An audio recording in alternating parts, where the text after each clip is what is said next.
La la la la la la la la la la la la la la la la la वाह वाह, बहुत अच्छे, मजा आ रहा है। और करो।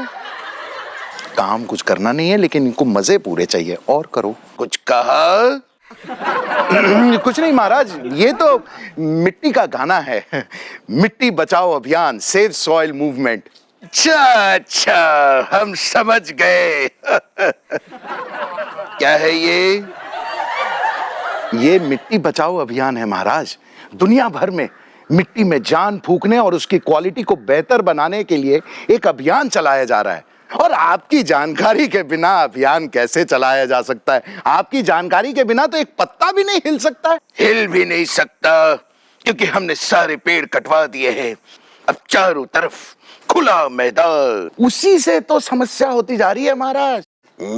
पूरी दुनिया में मिट्टी की सेहत बिगड़ती जा रही है। दुनिया भर में मिट्टी बेजान और बंजर होती जा रही है। तुम्हें कैसे पता कि मिट्टी बेजान और बंजर हो गई है?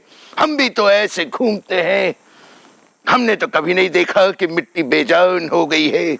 माफ करें महाराज, लेकिन आप गर्दन ऐसे करके घूमते हैं। कभी नीचे देखिए तो सारे पॉइंट समझ में आ जाएंगे। मिट्टी में जैविक पदार्थ अगर 3% से कम है तो वो खेती के लायक नहीं रह जाती। भारत की 62% मिट्टी में जैविक पदार्थ 0.5% से भी कम है। संयुक्त राज्य अमेरिका में ऊपर की 50% मिट्टी गायब हो चुकी है। मिट्टी में ऊपर के 12 इंचों में सबसे ज्यादा जैविक पदार्थ होता है।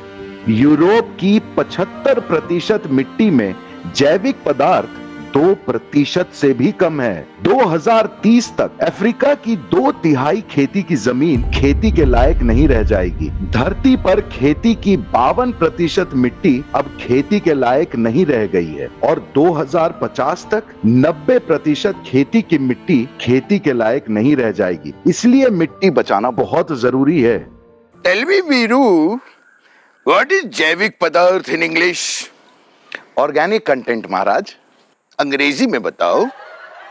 अंग्रेजी में यही है महाराज, और आपकी अंग्रेजी में भी जाने दीजिए। तो हिंदी में समझाओ। जी महाराज। मिट्टी में पेड़ पौधों के पत्ते, छाल, टहनियों, फल फूल वगैरह के गिरने से या जानवरों के गोबर मिलने से जैविक पदार्थ बनता है। जैविक पदार्थ ही मिट्टी को जीवित रखता है। और आपको पता है महाराज, जैविक पदार्थ को ह्यूमस भी कहते हैं। ह्यूमन शब्द भी ना ह्यूमस से ही बना है। मतलब ह्यूमन बॉडी भी मिट्टी की ही है महाराज। हम नहीं है, हमारी मिट्टी अलग है। हम किसी और मिट्टी से बने। I am not human. इसीलिए तो हम आपसे मदद मांग रहे हैं महाराज।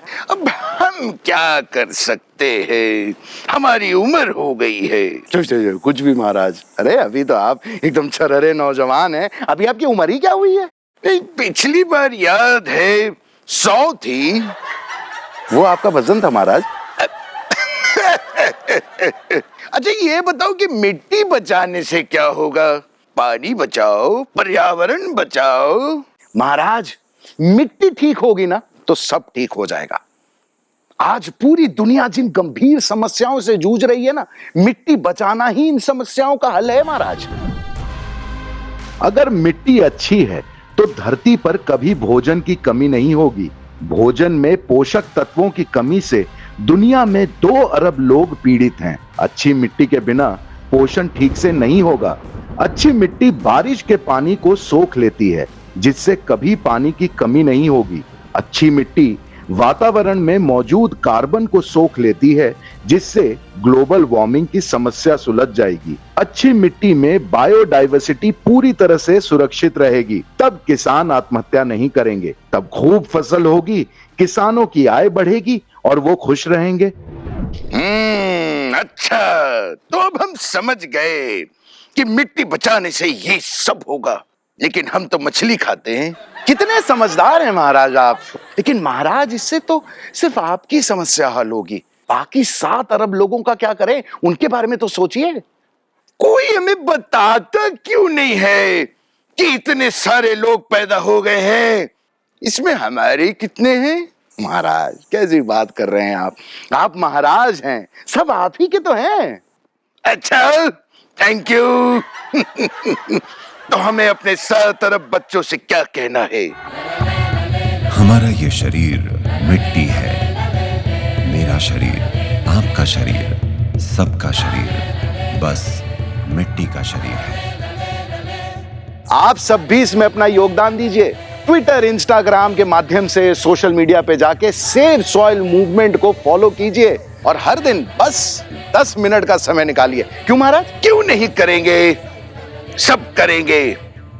होशियार, सोशल मीडिया पे जाके सेव सॉइल अभियान फॉलो करना है। सब फॉलो करेंगे और हम डांस करेंगे।